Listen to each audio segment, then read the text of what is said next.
Bonjour à nous tous. Allez, aujourd'hui pas de petite vidéo avec des tirages, d'accord? Juste une carte, une énergie pour nous accompagner. Je voudrais vous faire une vidéo. Beaucoup le connaissent, certains pas, mais je pense qu'on l'oublie assez souvent. C'est le triangle de Karpman. Voilà, vous voyez, je vous ai fait un petit schéma. Je vous le mettrai en descriptif, d'accord? J'ai été faire des recherches pour avoir, que je vais vous dire, pour que vous compreniez bien. Et vous pouvez bien sûr aller chercher beaucoup plus sur Internet, d'accord? Ceux qui s'y intéressent vraiment. Alors n'ayez crainte, on se sent tous, dans certains des rôles, d'accord? Et je pense que nous y avons tous été d'une manière ou d'une autre, et nous avons tous employé chacun des rôles.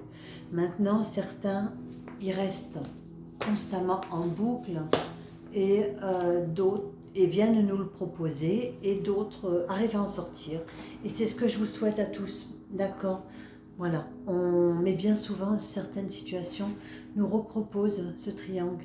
Et si nous ne savons pas ce qu'il en est, nous ne pouvons pas y prêter attention, et de ce fait, nous pouvons nous faire absorber. D'accord? Donc, la carte que j'ai tirée, c'est attentif. Soyons attentifs. Je vous la lirai après. D'accord? Alors, le triangle de Karpman, dit aussi triangle dramatique. D'accord? Je vous donne un descriptif et après je vous détaillerai chaque rôle. D'accord? Alors, qu'est-ce que c'est que ce triangle de Karpman? Il fut découvert par le psychiatre Stephen Karpman en 1968. Ce qu'on appelle le triangle de Karpman est un jeu psychologique divisé en 3 types de comportements. D'accord? Donc on a le rôle de la victime, le rôle du sauveur, le rôle du persécuteur bourreau. D'accord? Alors, il peut s'initier dans n'importe quel type de relation. Vous voyez, c'est ce que je vous dis, hein? D'accord? Aussi bien dans une situation amoureuse, amicale, familiale, professionnelle, voilà. On nous le propose assez souvent. Donc, à nous voilà, d'en prendre connaissance pour pouvoir éventuellement l'identifier assez rapidement pour ne pas rentrer dans le cercle. D'accord? Parce que quand on est dans un rôle, bien souvent, quand ça ne fonctionne pas et qu'il y en a un qui sort du rôle, la personne qui a mis en place ce rôle, par exemple le bourreau, d'accord, va passer victime pour que les autres, par exemple le troisième, le sauveur, puisse passer bourreau, ainsi de suite. D'accord? Voilà. Mais n'est qu'une machination, d'accord? Ce ne sont que des jeux de rôle, donc des machinations, beaucoup d'illusions dans ces jeux de rôle. Je voulais, au fur et à mesure, vous allez le comprendre, d'accord? Et n'hésitez vraiment pas à aller chercher plus d'infos, d'accord? Vraiment, d'accord? C'est important, c'est très important. Ok? Alors, si chaque personnalité type tire des bénéfices à ce petit manège, tous les 3 sont caractérisés par le fait d'être en déni de ce jeu psychologique. C'est-à-dire que si vous êtes dedans, vous pouvez être en déni. Non, c'est pas vrai, je suis pas bourreau, non, je suis pas une victime, non, ceci. Et moi, je me suis posé la question. Et une voisine me l'a dit aussi. Elle m'a dit, mais si, je pense que tu es rentrée là-dedans. Examine bien la chose. Et j'ai été faire des recherches et je me suis dit, merde, encore une fois, voilà, à vouloir trop aider les gens. C'est pour ça qu'on nous demande d'équilibrer les situations entre le donner et le recevoir, pour ne pas, voilà, être soit le sauveur, soit la victime qui est passée sauveur. Et voilà, d'accord? Voilà. C'est un jeu de rôle comme beaucoup d'autres. Allez, le triangle de Karpman est donc une catégorisation constituée de modèles types. Mais cette classification n'est pas statique pour autant. C'est ce que je vous expliquais. Hein. D'accord? De tel rôle, on peut basculer à tel rôle et puis vice-versa. D'accord? D'une part, nous pouvons passer de l'un à l'autre des rôles en fonction des personnes de qui nous sommes ou des moments de notre vie. Voilà, d'accord, tout dépend de l'état psychologique dans lequel nous sommes et dans lequel on nous propose le rôle. C'est ça revient même, hein, de ce que je viens de dire. Donc je vous donne un exemple. Il est possible de passer du rôle de victime à celui du persécuteur. D'une autre part, notre personnalité et nos relations sociales sont évidemment plus complexes qu'une classification tenant en 3 catégories. Cependant, ces modèles types permettent de déceler le comportement et de faire face à nos propres mécanismes. D'accord? Avant d'accuser un des rôles, observons-nous d'abord nous. Dans quel rôle sommes-nous et pourquoi il agit en nous? D'accord? Toujours pareil. Ok? Donc, quel est notre mécanisme psychologique à nous? De quelle façon nous fonctionnons? Nous sommes tous différents. C'est pour ça qu'il est assez difficile de l'identifier. D'accord? Afin de réussir à amoindrir et à s'en détacher. Quelles sont les caractéristiques de chaque rôle? Le triangle de Karpman fonctionne sur un principe d'interdépendance. Un rôle s'affirme et son rôle complémentaire vient lui répondre. La victime se trouve en position de domination lorsque le persécuteur ou le sauveur sont les dominants des rôles. Mais comment savoir si vous jouez l'un des rôles? Et si oui, lequel? Afin d'y voir plus clair, voici de grandes caractéristiques de chaque modèle de type. D'accord? Il en existe bien sûr bien d'autres, comme on a pu le dire, puisque tout dépend vraiment d'où vous en êtes dans votre vie. D'accord? Allez, le rôle de la victime, il se présente en premier. Alors, la victime se place de fait en dessous de ses interlocuteurs. Elle subit souvent les situations auxquelles elle est confrontée et aura tendance à s'apitoyer sur son propre sort et à se plaindre des événements extérieurs. Elle pense souvent être irréprochable et fait preuve de mauvaise foi. Elle se dédouane ainsi de ses propres responsabilités. Vous voyez, hein? D'accord? On a vraiment, dans chacun des rôles, vous allez vraiment le voir, hein, on a tous quelque chose à en tirer. Voilà. On choisit ses rôles, on a tous un bénéfice à en tirer des uns et des autres. Hein. C'est vraiment hallucinant. Alors, la victime se sent facilement persécutée et utilise beaucoup de formulations négatives. Exemple, je n'ai jamais de chance, je fais rien de bien, etc. Voilà, vous voyez, et donc, si vous entendez tout le temps ça, posez-vous la question si c'est vraiment une victime ou si c'est un bourreau qui emploie la formulation de victime pour aller en chercher une autre, d'accord? Une façon de l'attirer, ok? Posez-vous toujours les bonnes questions. C'est pour ça que je ne cesse de lire le discernement, d'accord? Parce qu'on est vraiment vite absorbé par ce genre de rôle. Donc j'ai tout fait pour que ça fonctionne, mais ça n'a pas marché.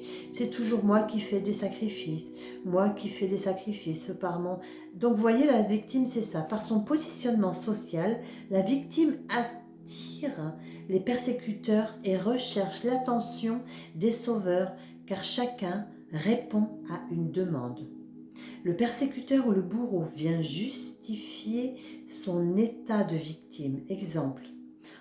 Oui, tu as vraiment pas de chance et c'est pas normal cette situation. Tu mérites beaucoup mieux. Voilà ce que le persécuteur peut provoquer à la victime. Parce que le but du persécuteur ou du sauveur, c'est de garder la victime dans son rôle de victime pour prolonger le jeu. D'accord? Et les autres c'est pareil. Hein, d'accord? Vous allez le voir au fur et à mesure. D'accord? Chaque rôle essaye de manifester un inverse pour garder ce triangle plus longtemps possible dans ce rôle. Le sauveur, lui, assume à sa place les responsabilités de la victime. Vous voyez, exemple. Il donne très souvent, ou bien il est tenté de donner des solutions à la victime. C'est tout le temps ça, le sauveur. Hein, d'accord? La victime ne répondra toujours pas. La victime répondra toujours par le oui, mais elle fera tout pour rester victime. Cette dernière ne doit pas trouver de solution pour garder son rôle. Vous voyez, c'est toujours ça, c'est ce qu'on dit, quoi. Il y a des gens qui nous fatiguent des fois et on leur dit mais allez, sors de ton rôle de victime parce que c'est bon, la victimisation c'est une illusion, c'est une façade, donc vas-y, au bout d'un moment c'est fatigant. On veut bien aider, on veut bien faire des choses, mais c'est ça, sortir du rôle, c'est qu'à un moment donné on se rend compte de la machination et on s'en sort, quoi. Voilà, on dit non, non, je suis pas ça. Je ne suis pas la victime, je ne suis pas un bourreau, je ne suis pas un sauveur, d'accord? Même si on a tendance à tous l'être au fond de nous, mais on minimise, on ne donne pas alimentation à ces rôles, d'accord? Donc on peut sortir du triangle, mais attention, on peut aussi facilement y retourner. D'accord? Voici pour la victime. Alors le persécuteur ou le bourreau. Le persécuteur est souvent un ancien sauveur ou une ancienne victime. Vous voyez ce que je vous disais, hein? D'accord? À un moment donné, le persécuteur se rend compte que son rôle ne fonctionne plus, donc il y a quelqu'un qui sort, donc va se faire passer pour une victime pour échanger les rôles, voilà, ou pour trouver une autre victime. Exactement, c'est tout à fait ça. D'accord, qui a souhaité sortir de son rôle. Ainsi, il place immédiatement les autres dans une position de domination et, contrairement au sauveur, il n'hésite pas à le montrer. Il aura tendance à ironiser, voire à critiquer et à rabaisser.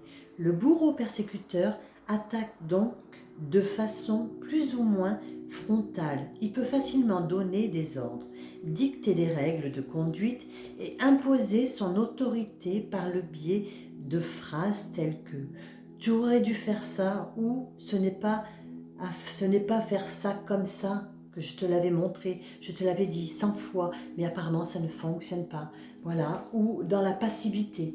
Voilà, ouais, ben, de toute manière, voilà, je vais jouer la passivité comme ça. Les autres pourront amplifier leur rôle. Voilà. Vous voyez, il y a plusieurs machinations pour chacun des rôles. D'accord? C'est pour ça que je dis que dans notre comportement, suivant l'état psychologique dans lequel nous sommes, au moment où on nous le propose, on peut employer chacun des rôles. Voilà. Et je pense que il serait intéressant éventuellement de faire une déprogrammation, voilà, des cellules, parce que je pense que nous y avons tous été, dans tous ces rôles. D'accord? Et c'est pour ça qu'on nous le repropose à chaque fois. Et je pense que si on se déprogramme de tous ces rôles et de ce triangle, de chaque situation, on ne le reproposera plus, je pense. On peut essayer, ça ne coûte rien, bien au contraire. D'accord? On se donne de l'amour. Donc le persécuteur ne laisse rien passer et il peut aussi bien être agressif dans ses paroles que dans ses attitudes. Lorsqu'une personne passe de bourreau à sauveur au sein d'une relation, elle peut être considérée comme pervers narcissique à un degré, d'accord, divers, toujours pareil. Attention, hein, d'accord, ne rentrez pas dans une folie des mots, hein. C'est ce que j'entends. Surtout, ne rentrez pas dans une folie des mots. C'est pour ça qu'il est très intéressant de prendre de la distance, de la hauteur et de pouvoir voir où en sommes-nous, nous en premier. D'accord? Alors, c'est bien souvent une personne passive, je vous l'avais dit, qui crée des événements sans s'y engager. Voilà. D'accord? Alors, après, nous passons au sauveur ou au protecteur. Le sauveur inspire la générosité et l'empathie. Il est la figure de celui qui vous veut du bien. Vous voyez, c'est ça. Et moi, dans cette situation-là, c'est pour ça que je me suis dit, voilà, il est important. Je pense qu'on m'avait invité à rentrer dans le rôle du sauveur parce que j'ai peut-être aussi encore des attitudes de cela dans ma façon d'être en interaction avec pas mal de monde. Donc c'est pour ça qu'il est intéressant d'équilibrer nos situations, dans le donner et le recevoir, pour ne pas rentrer dans ces rôles. Voilà. Et c'est bien, on en prend conscience.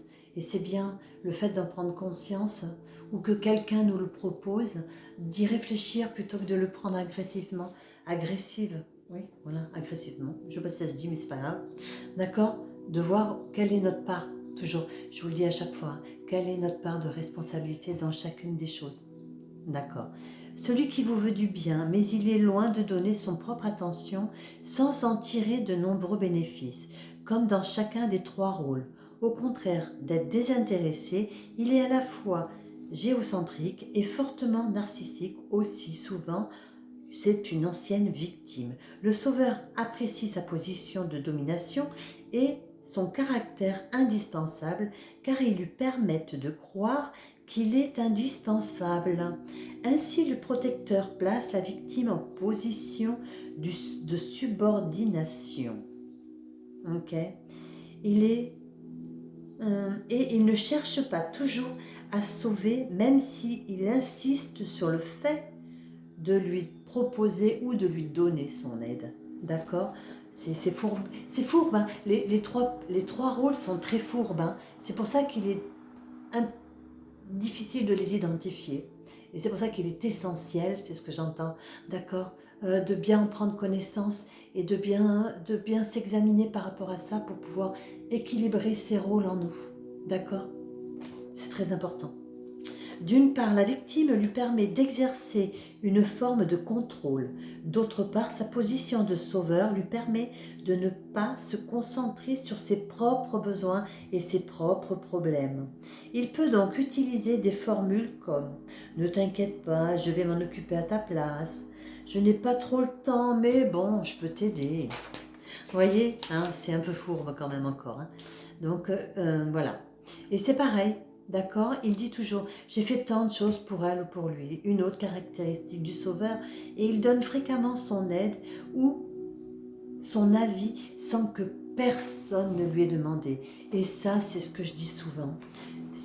Beaucoup de gens se permettent dans beaucoup de situations, parce que je canalise, parce que ceci, parce que je suis éveillée, je vais me permettre de dire quelque chose sans que tu m'aies demandé quoi que ce soit. Vous voyez ça? Mais c'est pas que dans le rôle du sauveur, d'accord? C'est dans tous les rôles, puisque la victime, elle provoque ça aussi chez le sauveur et le bourreau. Et le bourreau fait la même chose. Voilà, d'accord? Chacun se permet d'interagir sur le rôle de chacun sans aucune demande spécifique, d'accord? Voilà. C'est pour ça qu'il est intéressant de trouver des petites formulations pour chacun d'entre nous par rapport à ce que nous employons de nous. D'accord? Hein? Moi, quand je fais les cartes ou quand j'ai une personne en face de moi pour un soin ou n'importe quoi, ou pour un tirage, je lui demande la permission de me canaliser à lui. Voilà, comme ça, je n'outrepasse pas le rôle que nous avons l'un pour l'autre face l'un à l'autre. C'est hyper important. D'accord? Voilà pour les rôles. D'accord? On nous propose une façon de nous en sortir. Donc, comment sortir du triangle de Karpman? Alors, père de l'analyse transactionnelle, Eric Berne a aussi mis en place les 4 mythes. Allez voir sur Internet, hein, d'accord? C'est très intéressant aussi. La vidéo serait trop longue. Et puis, on dit bien que si on veut vraiment se sortir d'une situation, on doit y mettre du sien. D'accord? Donc, on va vous laisser un petit quelque chose à aller chercher pour vous-même. Ça serait intéressant. D'accord? Donc, les 4 mythes qui permettent de comprendre les besoins inconscients qui nous poussent à jouer tel ou tel rôle. Vous voyez, c'est ce que je vous disais, ne rentrez pas dans une folie. On parle bien souvent d'inconscient. Ce qui est folie, c'est quand on a pris conscience. On a pris conscience du rôle qu'on jouait et qu'on a malin plaisir à continuer à jouer ce rôle. C'est là qu'on rentre dans le domaine de la perversion narcissique, d'accord? Mais tant que c'est inconscient, voilà, on va chercher les choses pour en sortir, ok? Vous voyez, la liaison, c'est toujours très, très, très fin, très, très... Mais elle existe, la limite existe tout le temps dans toute chose, d'accord? Dans le cas de la victime qui cherche un sauveur, il s'agit de penser qu'autrui est responsable de notre bonheur. Voilà. Donc la victime pense que tout le monde est responsable de son bonheur. Voilà, d'accord, c'est à cause de toi que j'y arrive pas, c'est machin, c'est tout, c'est jamais à cause d'elle, quoi. D'accord? Donc, à l'inverse, une victime qui cherche un bourreau pense qu'autrui est responsable de son malheur. Voilà, c'est ça. Donc quand on va chez la victime, va chercher un bourreau, c'est ça. D'accord? C'est de ta faute. Voilà. C'est ça. C'est bien souvent ça. C'est pour ça qu'il est assez délicat et très subtil de faire la différence entre la victimisation, le bourreau et le sauveur. Voilà. Vous savez, parce qu'on emploie une parcelle de chacun des rôles pour pouvoir aller chercher l'autre ou provoquer l'autre pour le maintenir. C'est assez délicat. D'accord? Alors pour le persécuteur bourreau à la recherche d'une victime, c'est son illusion, l'illusion de pouvoir être à l'origine du malheur d'autrui. D'accord? Et pour le sauveur, il s'agit de fantasmer sur les capacités à rendre les autres heureux. Voilà, c'était comme si on disait que le sauveur était tout le temps dans l'illusion. C'est pour ça que c'est important de canaliser son mental, d'accord? Quand on commence à trop partir dans l'imaginaire, on essaye de se recentrer et de revenir dans l'ici et maintenant, d'accord? Comme ça ne nous alimente pas ce rôle. Donc, si ces 4 mythes sont encore une fois des modèles de stéréotypes, ils offrent des biais d'analyse pour penser nos comportements et ainsi sortir du rôle. Vous voyez, pour sortir des rôles, de chacun des rôles, il faut penser son comportement. Voilà. D'accord? Porter une attention particulière à son langage est aussi une très bonne manière de déjouer les jeux de la relationnelle, du relationnel, pardon. Je vais vous le relire ça. Porter une attention particulière à son langage. D'accord? Je vous l'ai dit, penser, revenir dans l'ici et maintenant. Ne pas partir dans la pensée, d'accord? Parce qu'à partir dans la pensée, renfourbe la langue. D'accord? Et ainsi de suite. Ok, c'est pour ça que c'est important qu'on nous recentre dans l'ici et maintenant. Ça nous empêche, entre guillemets, d'aller dans certains rôles. C'est très important. Pratiquer la communication non violente évite les généralisations comme les j'aime et ou les toujours et ne faites jamais de sous-entendus. Cela nous permet vraiment d'échanger avec le plus sain des langages. Voilà. C'est pas ah si, c'est comme on dit souvent, si avec des si on peut mettre Paris en bouteille, quoi. Voilà, imaginez-vous Paris en bouteille, quoi, laissez tomber, quoi. C'est pas possible. D'accord, j'y ai vécu 23 ans à Paris, donc je peux vous le dire, on ne met pas en bouteille comme ça. Non mais voilà, un peu d'humour ça fait du bien aussi parce qu'il faut vraiment dédramatiser. Dramatiser ne nous permet pas de sortir des rôles, bien au contraire, d'accord? Il nous alimente ces rôles à l'intérieur de nous, voilà, et c'est pas le but. D'accord?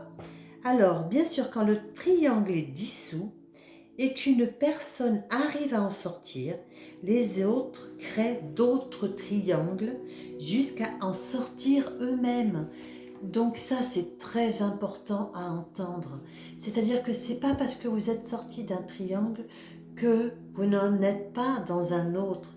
Rappelez-vous, au tout début, on nous indiquait qu'il était possible d'y rentrer et d'en construire dans plusieurs stéréotypes, d'accord? Tout ce qui est amoureux, familial, professionnel, amical, beaucoup de situations, d'accord, peuvent nous faire rentrer dans un rôle. Donc c'est pas parce que nous nous sommes rendus compte d'un rôle dans un triangle avec certaines personnes que nous n'en sommes pas. À l'inverse, donc dans un rôle avec certaines personnes, on peut être la victime. Dans un rôle, dans un autre triangle avec d'autres personnes, par rapport à une autre situation, on peut être le bourreau. Vous voyez ce que je veux dire? On peut être les trois en même temps dans 3 triangles différents. C'est très important, c'est vraiment très très important. C'est pour ça qu'on nous dit vraiment, voilà, le discernement, l'instant présent, ça nous évite beaucoup de choses, d'accord? Alors, bien apprendre le comportement et bien sûr, bien apprendre son comportement, son langage, ses pensées, d'accord? Permet de ne pas y rentrer ou d'en prendre connaissance et conscience assez rapidement pour pouvoir en sortir, d'accord? Et bien sûr, on n'oublie pas, on continue à travailler sur ces blessures, c'est très très important. D'accord? Allez, la carte que nous avions eue, c'était attentif. D'accord? Vous pourriez mettre sur pause pour voir le dessin. Je vais vous la lire. Je suis attentif à tout ce qui se manifeste en moi. J'interdis à tout ce qui est impur de naître en moi. Mes pensées et mes sentiments sont purs. Mon amour des autres est inconditionnel. Je pardonne. Mon désir de m'améliorer est constant. Je suis ferme, courageux et appliqué. D'accord? C'est vraiment très très important. Ok? Voilà. Être attentif à tous nos faits et gestes, nos pensées. D'accord? Prenez soin. Je vais vous mettre, d'accord, cette photo, d'accord, avec ce triangle en page d'accueil. Comme ça, vous pourrez faire une capture d'écran. Et, et n'hésitez vraiment pas, d'accord, allez vraiment faire d'autres recherches. Et allez voir, hein. Je vous le redis. Où c'est qu'il est? Où c'est qu'il est? Tuc, tuc, tuc. Voilà, Eric Berne, d'accord? Les 4 mythes de Eric Berne. B-E-R-N-E. Allez voir sur Internet. Allez plus loin dans les recherches de qui vous êtes. Et n'arrêtez pas, d'accord? Faites des pauses, mais n'arrêtez pas, d'accord? Prenez soin de vous et merci.